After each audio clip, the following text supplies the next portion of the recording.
Paolo Avellino gustong ipagsigawan kung gaano niya kamahal si Kim Chiu.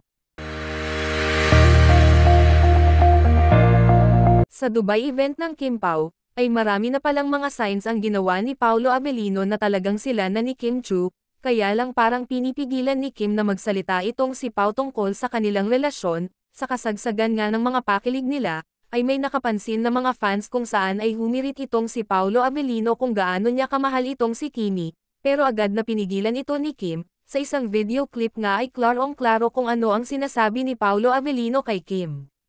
Sa kabilang banda naman, kung saan ay kumakanta itong si Pao, ay may isang fans na sumisigaw sa kilig, dahil sinagot na nga daw ni Kim Chiu si Paolo Avellino kung saan ay katabi ng fan itong si Kim.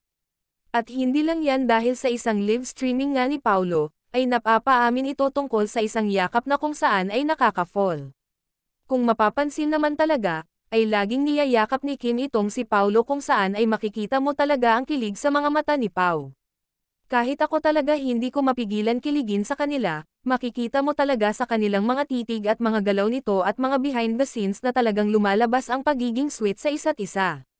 Maraming mga fans naman ni Paolo ang nakapansin kung saan ay kakaiba ang kanyang mga galawan simula nang magkatambal sila ni Kim Chiu, kakaiba kung ikukumpara mo sa mga nagdaang mga ka-love team nito.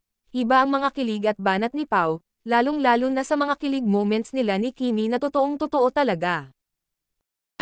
Aking sinta, Mahal kita so. aking sinta, Mahal kita so. aking sinta. Weak. Yakap lang, huwag mong nilalait ang kapangyarihan ng yakap. Maraming napafall dyan. Totoo naman. The equation of what Swan Secretary Kim captivates the hearts of the viewers as Bill combines the two best actors, and I can say great actors in the Philippine industry, and that is Kim and Pao. They really give the viewers the best experience sensation rom-com, romantic comedy. So all